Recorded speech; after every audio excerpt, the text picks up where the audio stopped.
All right, guys and gals, welcome back to another edition of DeLorean Nation. Today I'm here at DeLorean Midwest, and I'm joined with Mike McElhatton and Dave Swingle. All right, so for those of you who have not been in the community very long, Mike, could you tell us a little bit about the history of Midwest and why we're doing this video today? Yeah, so that's one of the points of this sit-down was we kind of want, there's a lot of people who have been in the community a short period of time, or maybe you're new to this even after this video, but you may know myself and my wife Susie and Kevin and the other people at the shop, but we just wanted to kind of mention the early years and where the shop started. And the shop started with obviously Dave and Julie Swingle back in 2007. I think in 2006 they started setting up the shop. They actually opened the place for business in 2007. I was their first hire in February of 2007, and we've been open at the time of this video for almost 17 years. But just kind of Midwest, the early years, so to speak, and we're going to give Dave a chance to talk somewhat about setting up the business and what got him into the DeLoreans, and then eventually what got him into opening a shop, and kind of our relationship and how long span that's been. And I just think it's always important to remember where you came from, and we just want to share that with the community for some of the new folks. Mike, why don't you go ahead and tell us a little bit about what we do here at DeLorean Midwest? So for any of you who may not know, we are dedicated to the repair, restoration, and sales of the DeLorean automobile exclusively. And we're located in Crystal Lake, Illinois. All right. So, Mike, you are the second generation owner of this business, and Dave, you kind of got things rolling here.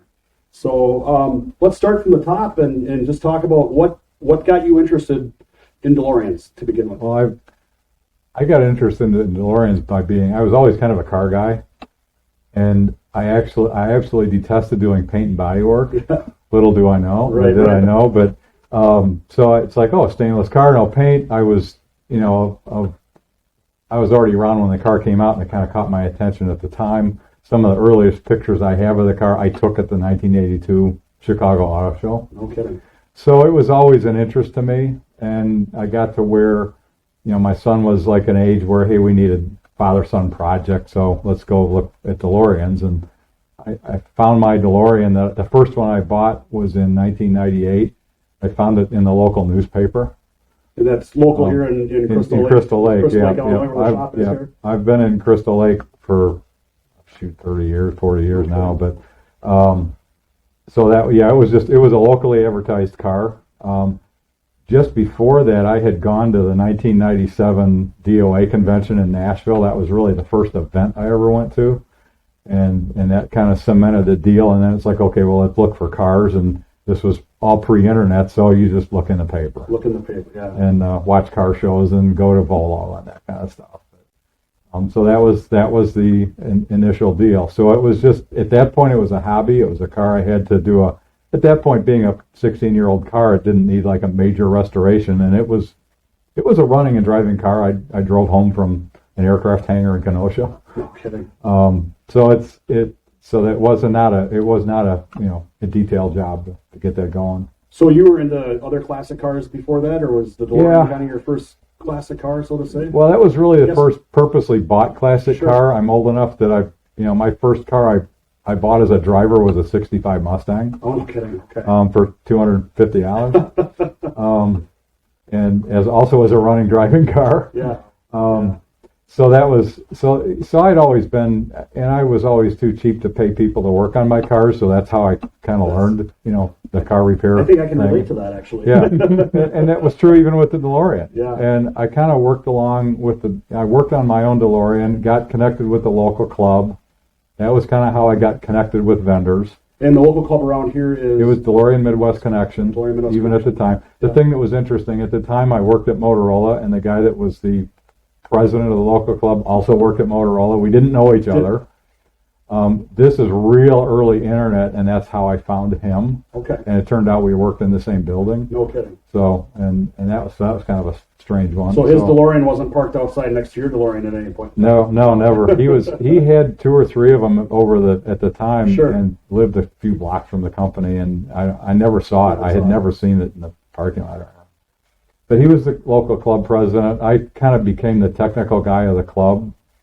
and that was really my exposure to dealing with other owners and with the vendors, and we got real friendly at that point with DeLorean Motor Center in California.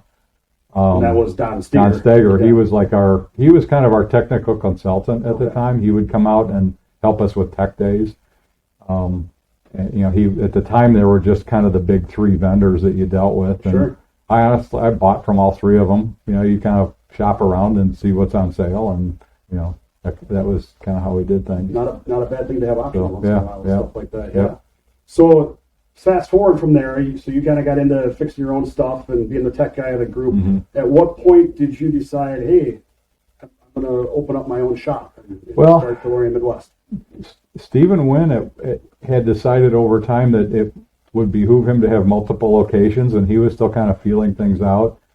He actually approached me a couple of years before we started, and at the time he first came to me, and I think it was when we were doing, at that point I was pretty well known in the club, and he knew who I was. But at that point I had 2 kids in college, and was no way about to quit my day job. Sure. So it kind of went on the back burner for a couple of years, and then it started making sense with what was going on in my real world job, and it's like, okay, we can do this. One kid's out of school, one's about to be done. We knew where things were gonna go, so it's like, okay, we can afford to try this now. Because honestly, it wasn't, everybody was kind of skeptical as to what would work, including me and my wife. Sure, it's like and one of the funny stories of that is when she told the people she worked for, I need to quit in another 2 months because we're starting a business and we're going to fix DeLoreans. Yeah. The guy she worked for, she was in the medical profession. The doctor that she worked for pretty much said, "Are you out of your mind?" It's like, well, we hope not. Yes, I'll see you in 6 months. Yeah, right. You'll be back in 6 months. I'll save your chair. Kind of thing. So that was kind of an interesting takeoff on that. So sure. So at the time, this would have been late 2016 or 2006. We kind of set things up and then opened our doors in the beginning of 2007. Mike was my initial hire, and stayed with us the whole time, and I think 9 years in, he was like chomping at the bit to take over, and Julie and I were about ready to not be there anymore. So, it was time to slow down. Sure. We made a 5-year plan before this was executed, and then Julie was kind of ready to be done about 4 years in, so we did it a little bit early. But it was talked about for a long time, and Dave and Julie, we really worked to transition for 4 years before it happened. So. Yeah, I mean, at this point, it's life changes and things that kind of take over too. And I mentioned when we started, it was like, okay, my kids just finished college. Well, 9 years later, my kids are having kids. Sure. So that kind of changes your view on what's important in life, and 60-hour weeks are probably not there anymore. So it was time to go to another generation and kind of move on. So we did. The thing that's funny to us is you hear horror stories of people selling businesses, and they ran it into the ground or did this or that, and at this point, here we are. It's been 6 years. And we still talk probably close to weekly. It's pretty interesting how that relationship has stuck with us even well after the fact. So that's I mean, a lot of jobs talk about work family, and it's really a family connection with us in Swingle. Yeah. Sure. Well, I mean, going back to 2006 and working together for those first nine years here, and Dave, you've been gone, retired from here for about 6 years. 6 years now. Yeah. So, and to be able to keep that relationship going for 6 years and continuous, and you're living in South Carolina. We've since relocated to South Carolina. And you still make your way back here to Crystal Lake. Yeah. We're back here a couple of times a year, and so. So Dave, you ran the shop here, and you talked a little bit about getting your first DeLorean. Can you tell us about that car? And yeah, I bought my first DeLorean in 1998, and my son and I did kind of the real early low level restoration on it. Like I said, it was a running driving car. it's interesting, you learn what goes wrong with your own car. So I was really good with the electrical system. Sure. On mine, the fuel system was always pretty flawless. I think when I got it, the first thing I did was rebuild all the brakes and go through the fuel system. But it was never off the road. I think even that's probably what made it such a good car, is at that point it was a car that had never been parked for very long. Sure. It wasn't an insanely low mile car but for a 14-year-old car, it had 28,000 miles on it, so a couple thousand a year. Yeah, so it got driven. But it got driven, and it was stored nice. It was an original California car that had made its way to Illinois at some point. And that was really what I learned. And then by working on club member cars, you learn the different things there are to do, and Don had interesting hints and tips that I still to this day use. And one of the interesting club stories was with my son, who at the time was, I think he was 14 when I bought it, and he would come with me to these tech sessions, and 2 or 3 years into that, here was this kid that would rebuild people's CV joints at the tech session, and he was this kid, but and that's it's just kind of an interesting thing, but the thing that one of the comments I make is that when we started the business, I knew the car really well, but I hired Mike and I hired Jim as mechanics. They had more of the production mechanic kind of background. They knew how to, they taught me, how to really deal with things more than just the nuances of the car. They knew automotive repair in general, so it was very synergistic to start up that way. Yeah, I'd say that Dave taught me the car, and we kind of taught Dave somewhat how to it was done in the professional world of auto mechanics, because I had 5 years experience before I came here working in a general repair facility, and Jim had many more. Yeah, and he brought metalworking and welding. Jim had owned a shop. Yep. Jim was a long time hot rod builder. So he had Corvette. Jim was actually the one that was the most adept at fixing stainless at first, and then he kind of taught Mike. That was something again, back to what I said before. I had really no interest in body work, still don't. Yeah. Dave's yet to. Stainless steel is that was the thing I was the most worried about starting the business. Yeah. And between Mike and Jim's interest in it and ability to pick up on it, I never had to deal with it. Sure. So my background is in engineering. My actually original first career job was as a technical writer, so I was into documentation. But I was a radio telephone systems engineer. Sure. So I understand the technical stuff. I'm really good with the troubleshooting on the car. But I was never a full-time like wrench turning mechanic. I was, like I had said, my background was fixing my own car because I was too cheap to pay people. Which is really incredible. I mean, to come from a non-automotive background and to open a shop like DeLorean Midwest, and start servicing cars without having that background. I mean, that makes a guy like Mike. You have to hire the right people. Yeah, you got the right people. And Mike, you came from an automotive background. You had automotive technology degree, and you worked at some local shops. You were working on other stuff as well. Yeah. So by the time I had come to the Midwest, I had 5 years experience working in general repair facilities, being an automotive technician, and I had a Associates of Applied Science degree in automotive technology, 5 ASC certifications. And like I said, it was kind of funny because I applied to an ad asking for someone with DeLorean experience, which I kind of chuckled at, and because not many. That's it. Once again, it was in the newspaper, Yeah, so right. It's not like a really widespread, monster job board kind There of was thing. an ad in the Northwest Herald asking for a technician with DeLorean experience, and my brother had purchased a DeLorean in 1998. And fast forward like 7 years, and I'm reading this ad, and had he not purchased that car, I probably would not have applied, because even though I didn't really do much service on his, because it didn't need much and he didn't drive it much. Didn't he kind of twist your arm to apply anyway? Yeah, he kind of. I think I talked to him about reading this ad, and he said you should go apply. And and had it not been for the connection with him simply owning a car, I probably would have never reached out. So. It's kind of funny how things work. Kind of Yeah. stars all aligned there, where you for sure. were local and Dave was local, and And he owned that car for I think 12 years or something like that. Yeah. Probably put something like 300 or 400 miles on it. Never really did anything with it. So then eventually, I don't know, probably 4 years ago now, he had me sell the car, and it was like the only reason for him to own that was because it put me here in it. Sure. And because really himself, he didn't really do a heck of a lot with. Yeah.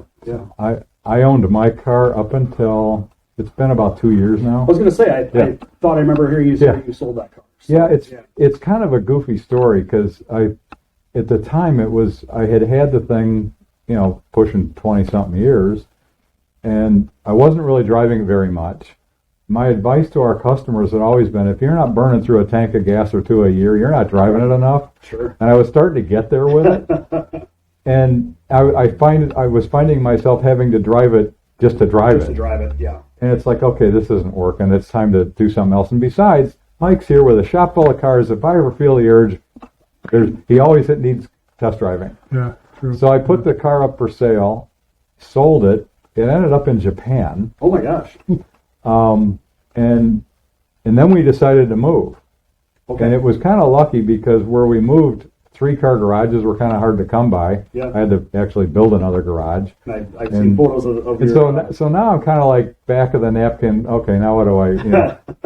The thing is, the cars have gotten like hideously expensive. So so I'm kind of still not really sure where I'm going with the car thing. So there may be another DeLorean in your Oh future. yeah. Never rule that out. Yeah, or another Mustang. You never Okay, know. Because you guys also had a 65 Mustang hatchback, or Well, that was kind of an accidental in the middle rebuild. It came with several DeLoreans that Mike bought. That was probably the biggest car purchase. Yeah. And right around the transition, we wound up buying 3 DeLoreans from a guy. And oddly enough, they were all black 5-speeds. Yeah. So we had the 3 guy of knew what he liked. Yeah. And a black Mustang. Yeah, and So, a black Mustang, yeah. and we wound up kind of buying the Mustang and doing a bunch of repair work and selling Yeah. it. But, It's funny, if I look at it this way, the first car I ever bought was a 65 Mustang, and honestly, the last car I ever bought so far was a 65 Mustang, because the other family cars that we have are still the same cars, Sure, so they were actually bought before the Mustang. So Wow. figure that one a out. little while. You've kept those Mustangs around for a while. Yeah. So, okay. Recurring theme there. Yeah. So you've been part of the community for a long time, and I've been part of the community for quite a while now myself, but not nearly as long as either of you guys. Do you find anything unique? I mean, there's a lot of people that come in and out of the community over the years, people that own cars for a long time like you did, or people that own cars for just a couple of years. Do you find anything unique about DeLorean owners, in relation to maybe some other cars, classic car guys? Well, I think initially DeLorean owners tended to be, they were pretty self-sufficient for the most part. Sure. I mean, the first generation, the brand new car owners, I always thought it was doctors and lawyers, because it was an expensive, unique car in 1981. The second generation owners tended to be people a lot like me that wanted to do their own work, had to figure the stuff out, especially if you didn't live near one of the 3 major shops, none of which were in the Midwest. Right. So that was kind of the common thread. And over time, now Mike has told me that seems to have, as the values have crept up, that's kind of changed. The other thing that's unique about this crowd is partially to do with the movie. The age gap that recognizes and appreciates and wants to own the car is very wide compared to most cars have an age group. You can almost say guys in the 40s and 50s will be after these cars, but there's guys who remember and admire it from when it came out. That are much older, and guys who have seen the remakes of the movies, and young kids that come in here and freak out over the car. Sure. And it's very unique that way. But as a whole, I think we found, and we're lucky to be able to serve this community. It's just a friendly bunch of people who are, a lot of our customers I think I have a friendly relationship with, and I don't think some cars might attract guys with more egos, or these guys tend to be intelligent and into the sci-fi stuff and just really know how to treat people, and so we're lucky to be in that community. That was the thing that I went around and around the longest with when I started thinking about selling my car. Was okay, it was kind of the link to the community, and the community thing was kind of valuable. Yeah. Interesting side note on the Mustang story, the guy we bought that from was a guy I knew on the original DeLorean mailing list, probably from 1999. No kidding. Yeah. And when these cars showed up, it's like, man, I recognize that name. Mm-hmm. Yeah. And we talked a little bit, and it's like, yeah, and I don't think we'd ever met face to face because, you know, the car show thing hadn't really taken off that much yet. There was Sure. only the DOA, and they did their conventions all over the country. They weren't kind of centered around where we could get to. Nashville was the only one that was anywhere near close to here. But it was just interesting that there's connections that go that far back.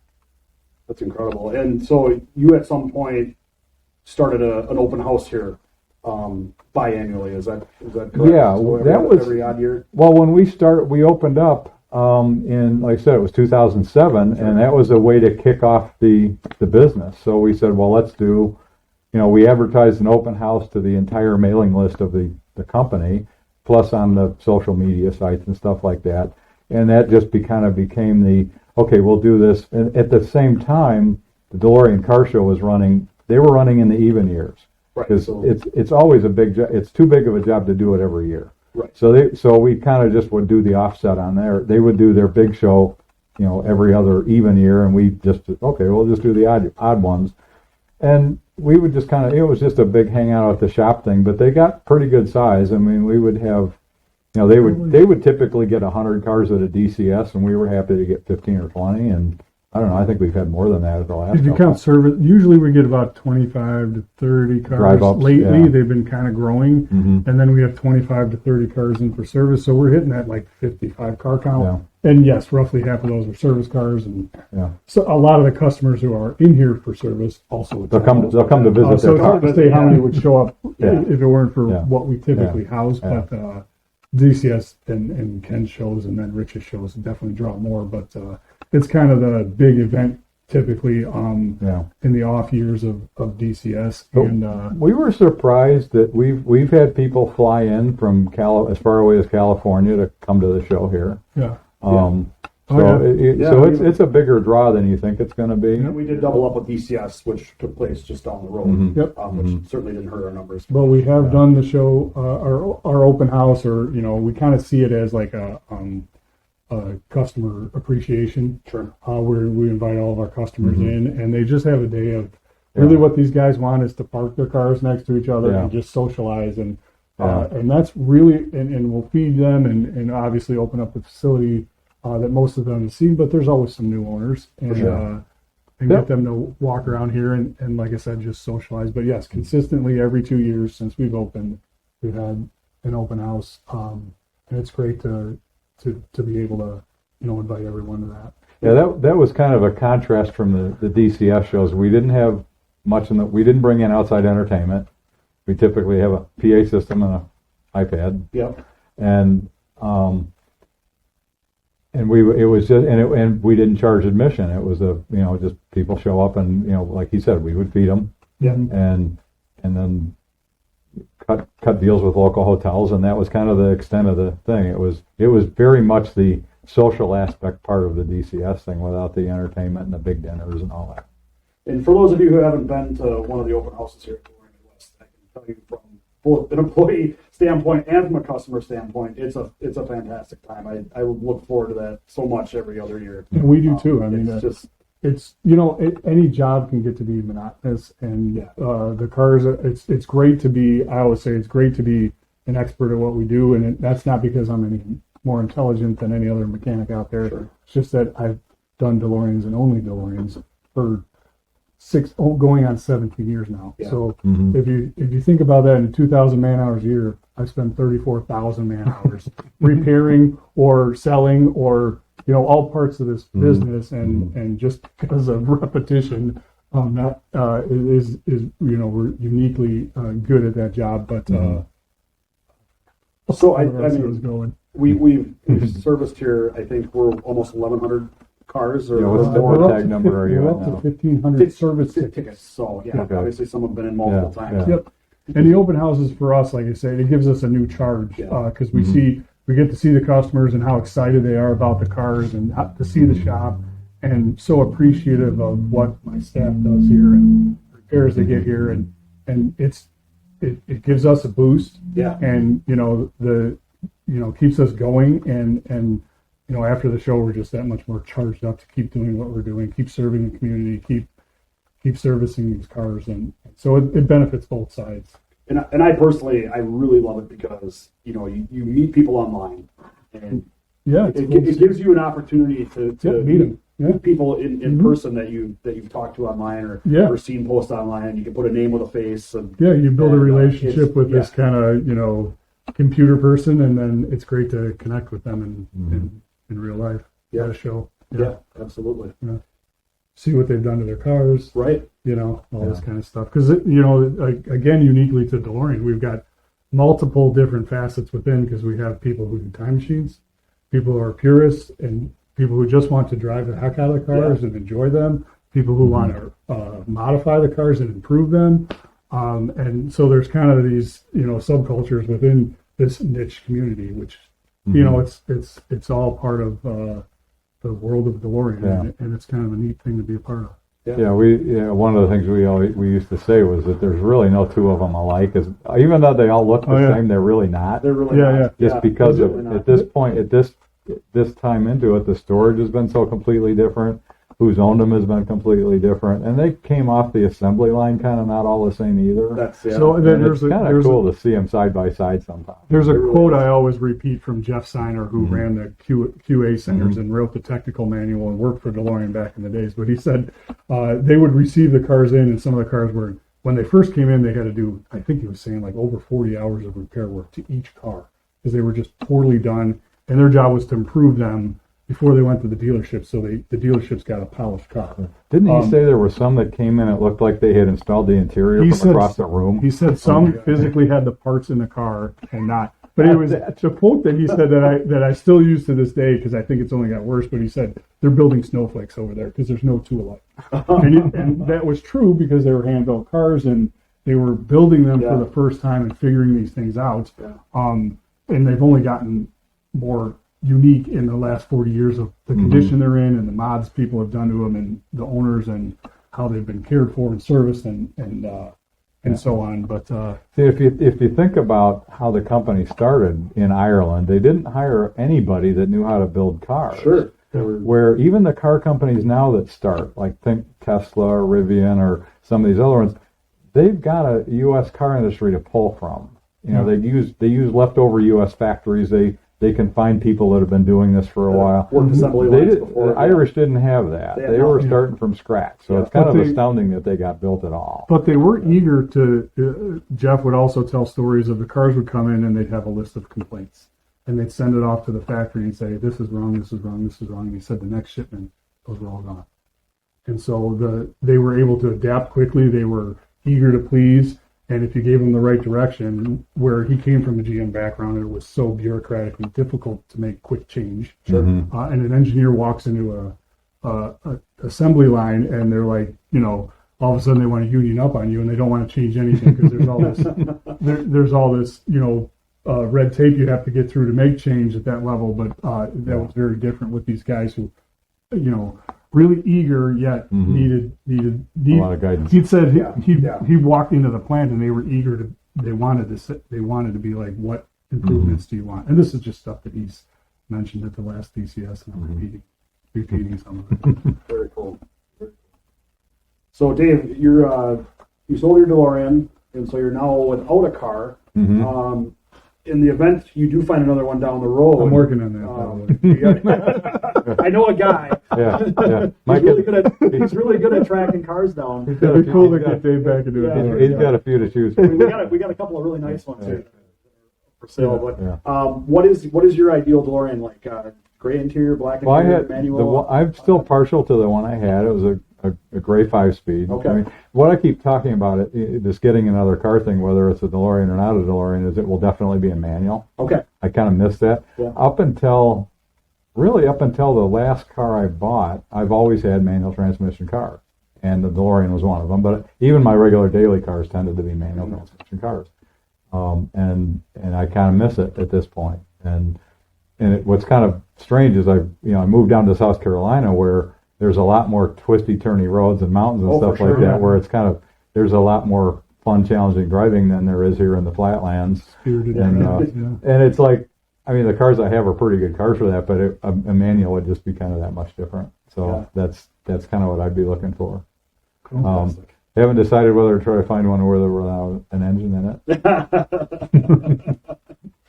That's a whole other conversation. Sure is. So, that is something we'll be offering here at DeLorean Midwest is engine options for you moving forward. Mm-hmm. So, all right, Mike. So you own DeLorean 1021, and I know there's quite a history just from our conversations about 1021. Why don't you tell us a little bit about that?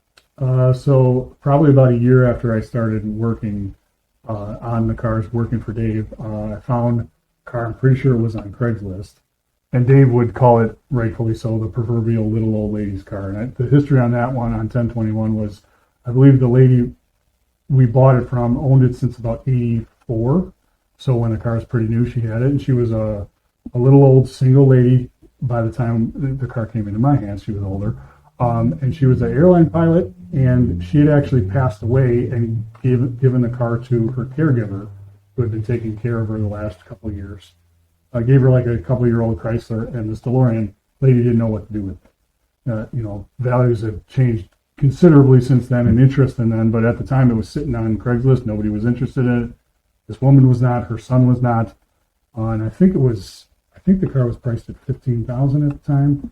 And anyways, I kind of emailed with her, and I go to look at this the day I leave for my honeymoon with my wife, Susie.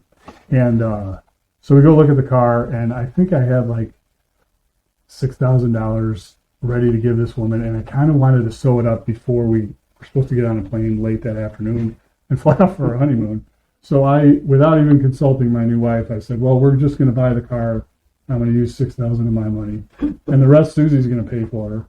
And which we went to the bank, and I was completely focused on we got to get this car secured before we take off, and I didn't want to come back and the car be sold. So Susie does what I asked and gave me the money, and then on the last day of our honeymoon, she says, we hadn't really even quite been married yet, and we didn't meld finances, and the first thing I do is go ahead and Buy a car. force my wife to buy me a DeLorean. So to this day, and I guess I can't argue with this, she calls it her car now, and I guess majority of it is. Rightfully so, yeah. We settled that up after the honeymoon as far as finances, and of course now we've melded things. But yeah, that was kind of a big dope move. First stupid husband move I probably ever made was buying that car. And 3 minutes into the marriage. Yes. So I'll have to go back and edit this video to say that Susie actually owned it. Yes. Caretaker. Yeah, it is. And everyone in the shop knows it as Susie's car, which irks me a little bit, but I guess I deserve that. Yeah. So, and then that car, we actually sold that when we purchased this location with Dave and Julie. And I was lucky enough I sold it to a nice guy who was a police officer, relatively local, and he wanted the car because it was owned by the technician. And he said there was a story of him owning a Toyota or something that was the best car he ever had, and it was a mechanic's car. So, and so this guy buys the car. He's super excited about it. He's bringing it in annually for service, taking great care of it. And, I'm never going to sell this car. I'm going to be buried in it. And this went on for probably about 5-6 years. And then the next year he brought it in, and it's like, I haven't driven it much. And then the next year he brought it in, it's like, I don't even know if it needs an oil change because it's only got like a couple hundred miles on it this year. And way back when he purchased it, I said, we were attached to this car, and if you ever sell it, please give me dibs on it. And I was lucky enough to purchase it back from him about 2 years ago. And now we're afraid to ever sell it because I'm lucky it came back into our hands, and we have photos of our small children in the car, and it's the oddest thing, but that's one of the connections to the car. Is like that's the only car that had my kids in it when they were like 1 and 2 years old, and that was me and Susie talked about. That's a reason we want this one back, and we were lucky enough to get that opportunity. So. That's such a cool story, and to let it get away, and then to get it back, and now I'll be able to hang on to it. Oh, and you're going to fall victim to the other truism. We always used to say that sentimental value on DeLoreans was worth $10,000. Oh, yeah. For spending too much money. Yeah. Yep. I can agree with you on that. Yep. Yep. Yeah. So- It's my dad's car that's dangerous. Yeah, it's kind of me and Dave were just talking. It's like the polar opposite is. They were both 81s, but mine was a 1021 is an early car with a gas flap, black interior, automatic transmission, and his was an 81, but kind of the opposite end of the spectrum. Well, this was the other sentimental thing. Mike got into the early cars, which are the ones that the factory learned on. Right. Yeah. I tended to like the later build 81 cars. Mine was a November 81, which is when they really had things going. So, And and I they really tend to be better screwed together. So the thing I'd say about this is, Dave, is like, there was truth to the 81s. They really had, the build process. They were getting it right then. I like the early cars because they were quirky. They're more different. snowflakey. I think they got, it was a cost-cutting measure to remove the gas flap. There's other things they kind of got cheap on, and really, without the early cars, the late cars wouldn't exist.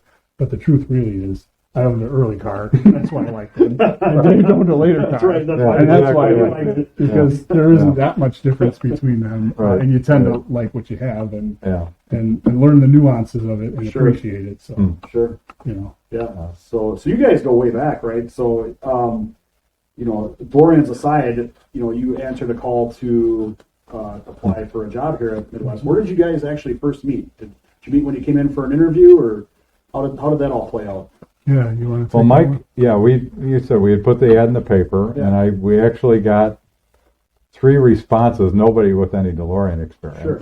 Although the first guy we talked to actually had experience working on the Lashara motorhomes, which are the DeLorean drivetrain in a motorhome. Yeah. At any rate, that it didn't work out because he had other issues or something. I think he had personal medical things. He had a back injury, Yeah, right? but he did give me some tools. That was the kind of funny part of There you him. go. But so Mike came in for the interview off the newspaper ad, and it was interesting because he came in in uniform from his prior shop, but it was clean.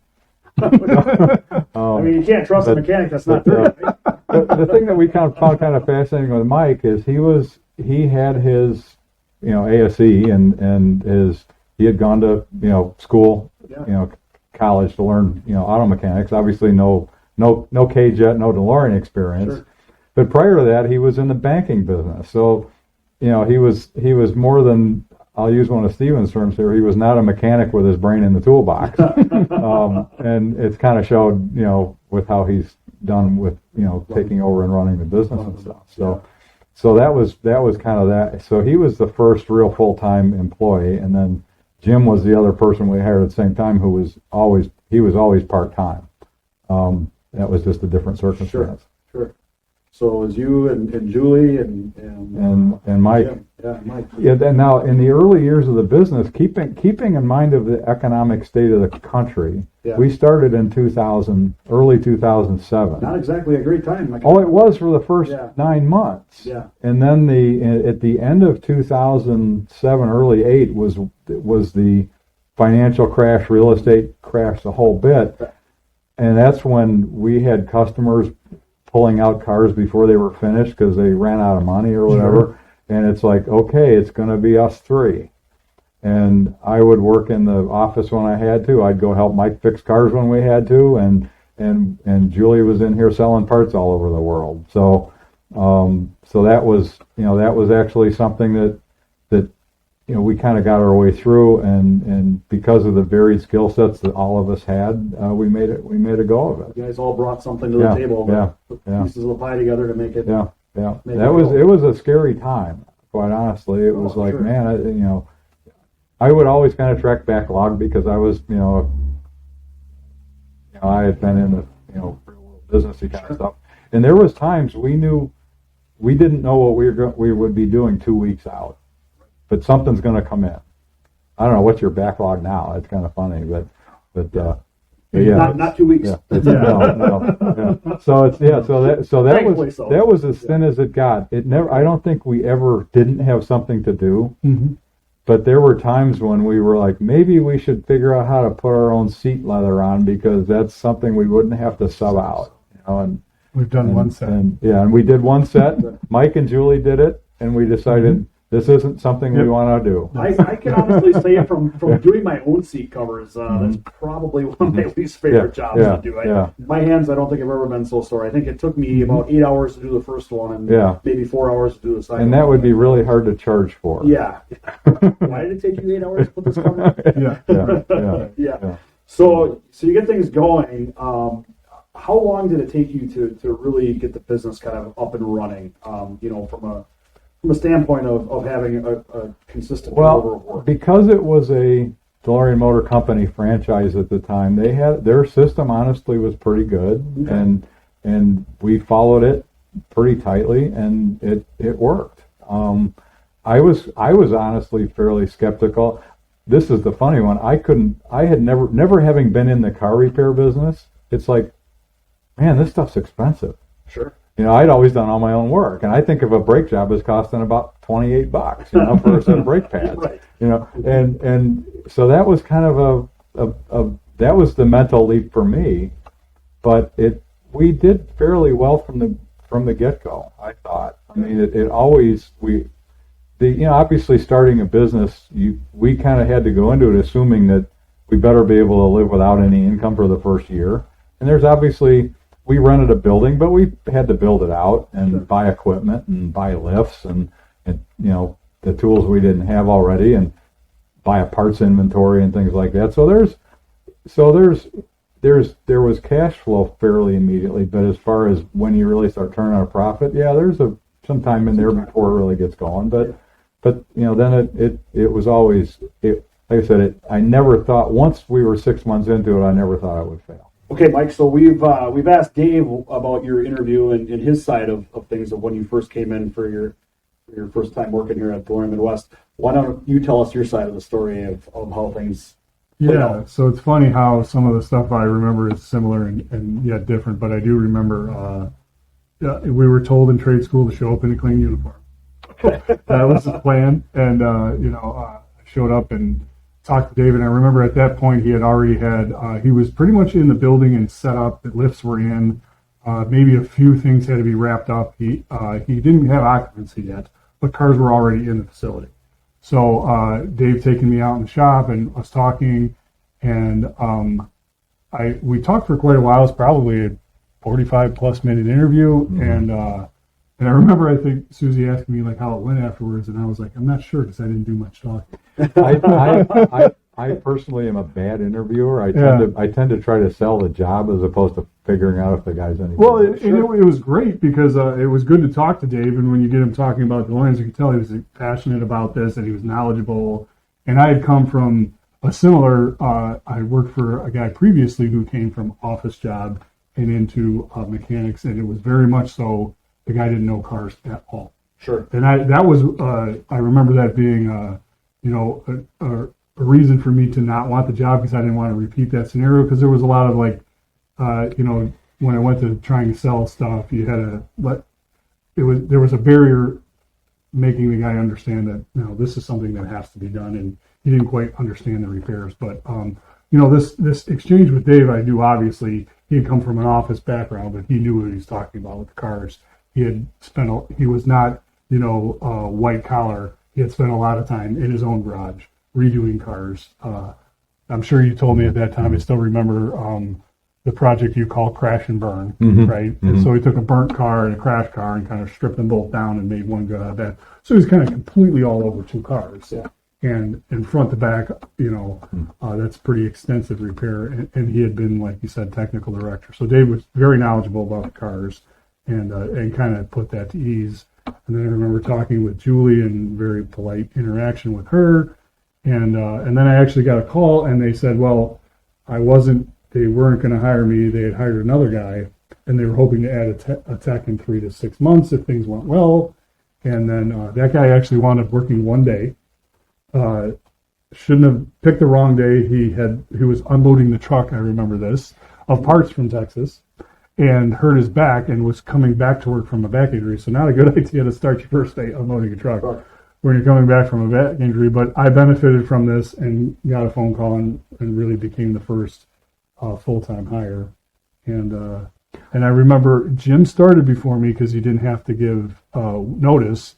And I walked into a car split in two, the body up and the frame down, and thought, well, this is going to be different because This is I exciting. had not been in restoration. I had been in repair. And so, like, well, this is got real pretty quick, and impressed with how far, Jim had taken a car within, I think, maybe a week or less that he started before me. So, Well, here's another little piece that goes with Mike's discussion that I'm not sure you even know.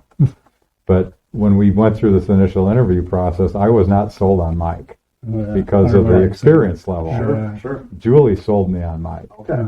She was like, no, I think he looks good. You can teach him the car stuff. Yeah. So we should have Julie sitting here with us today. Yeah. Well, that was another funny part about starting the business. Yeah. Is that when we first started up, Julie hadn't really seen me in a business situation, so that was a bit of an eye opener to her because it's just different. Yeah.